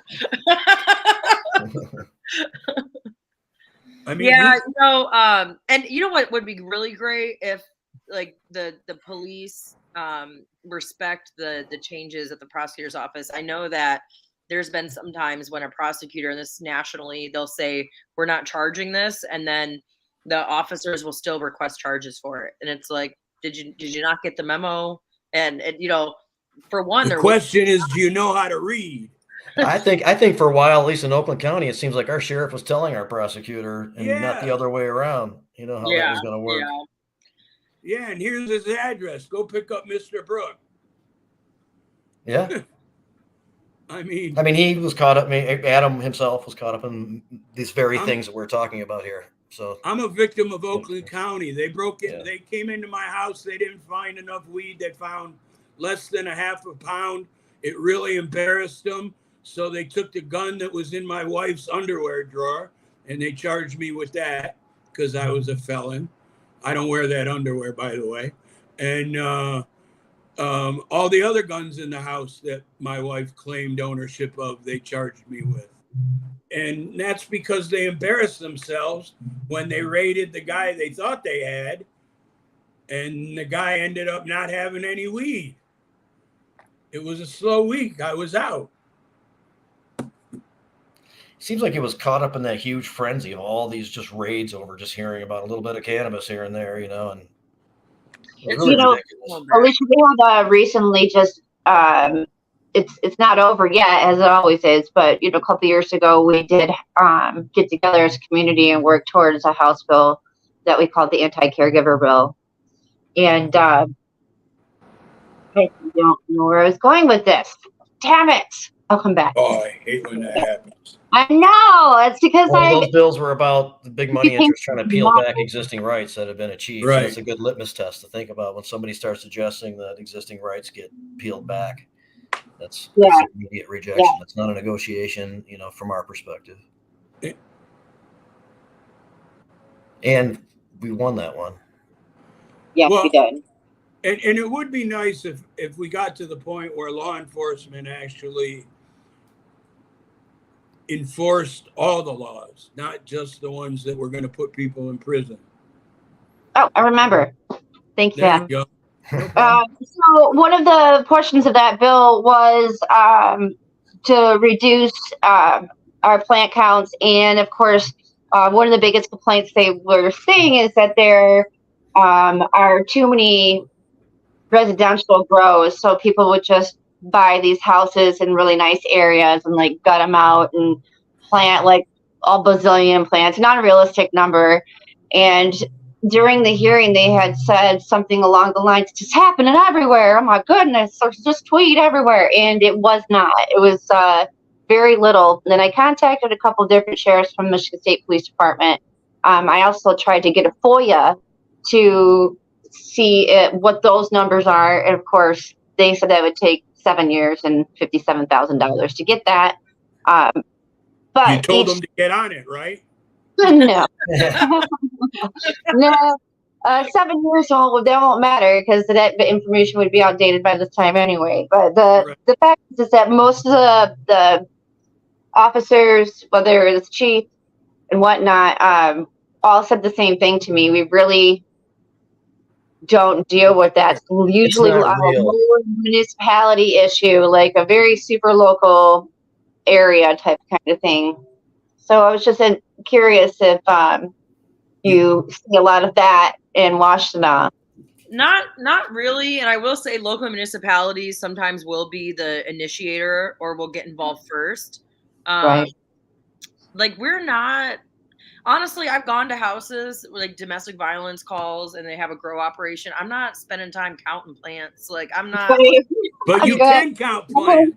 In fact, I don't even know. I mean, the laws are so, I mean, we're not lawyers, right? I mean, I know that you're allowed to be a caregiver, and I think it's like there used to be 12 plants or something like that.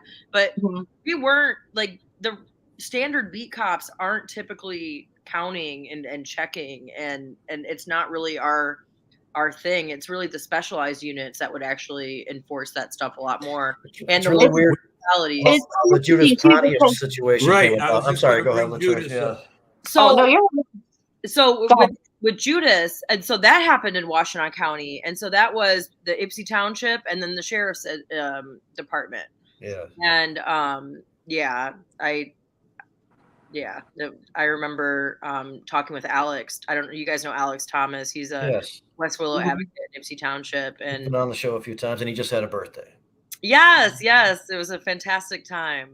But yeah, he I remember him talking to me about that when it was occurring, and it was just unfortunate and not helpful at all. But what would happen at times in Ypsi Township in particular is neighbors would call the police on their neighbors because of the smell, and so the township would then try to basically nuisance. Well, or so that's what you said. I a lot of those times I'm skeptical of if a neighbor really did give a shit about smelling some cannabis. No, it's a nuisance call. That's all. Yeah.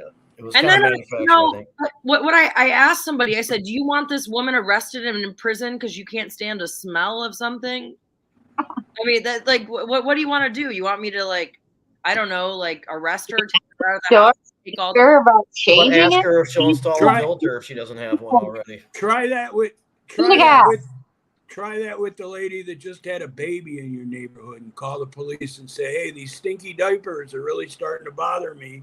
And I understand you'll come out and charge her as a nuisance. Or people that like to cook with certain herbs and spices and things like that too. And you happen to smell that, and we got to take. I just want to know, when are we going to get our apology? Now, Alicia, I came in late, so are you running for sheriff? Is that Washtenaw County? Right. Yeah. Yep. Washtenaw County. So your election would be an apology, if you ask me. Okay, I don't expect any. Well, at the beginning of the show, she addressed this and said that we need to recognize that we've been handling this incorrectly and admit it. She said that very clearly. And people aren't dying, and people will stop dying the day that happens. I mean, I'm not looking for anybody to get hurt, but when you send the police to my house because you think there's weed in my house, and you put those people's lives at risk, come on. Right. There are no guns in my house, for the record. But if the wrong guy is sleeping on the couch, we got a problem. Yeah, I actually think I talked about this in the beginning of the show. More police administrators and sheriffs that are coming into office now as we get more forward-thinking people in power. We got to start admitting when we're wrong. And not only, it's one thing to say we're not doing this anymore, but it's another thing to say, actually, here's everything we did. Here's what the data is showing us. And here's our plan for reconciliation. Right. We've ruined people's lives, and it's not acceptable. And there's a gaslighting that happens when we're, oh, nothing to see here, everything's great. The sensational stats of 11.1 to 1 in disparity of enforcement is astounding, especially Washington County. You wouldn't normally think that would be the place hit with such a high one. Go ahead, Adam. Sorry. Just the interesting thing is, in order to become a law enforcement officer in America, you have to be the most honest person in the world when you fill out that paperwork. They catch you in one lie, you will not get that job. So they know who smoked weed before. Okay? They know who they're dealing with, and they hire them anyways. Now, I have no problem with that. But we got to get to the point where those aren't even questions anymore. This is something you guys want to help out with. So I want to reevaluate our background process. And we have disqualified people for admitting that they smoked cannabis. That's happened to other applicants. Right. I'm trying to figure out legally if we can actually just stop asking that question, since marijuana is legal in Michigan. I would still have to put people through drug tests, and there's all these federal restrictions because police carry guns. You have to be very careful, but we should not be disqualifying people just because they admit that. Another thing that we're trying to do with Representative Wilson, and also Representative Robbie helped out with this in previous session, and that is get cannabis off our state's controlled substances list, where it still stupidly and irrationally sits. And that is the reason why a lot of the stupid policies are still in place too, because it's still considered a controlled substances by the state. And a lot of policies say are based upon controlled substances, so that connection is made, and that's why people aren't hired or, whatever it is. And it's just because of cannabis, which is legal, which is why it's irrational that it remains, there's the catch-22, Our background process needs to be completely reevaluated. Like, I was asked about abortions and miscarriages, and sensitive female questions are on there. The cannabis question trips people up all the time. That's a whole nother. We could do a whole show about the. People complain about that. Oh no, we were going to get cut off from federal funds if this or that. That's never happened. Really, it's just an excuse. It's never happened. No, but they don't want to lose the option of being there, so they're going to work harder and harder to bury it as far as they can. That's what they really. I'm sorry, Trish. You kind of remind me when you brought up the last session's bills before too. We did have a really shitty bill called House Bill 5512 that did pass.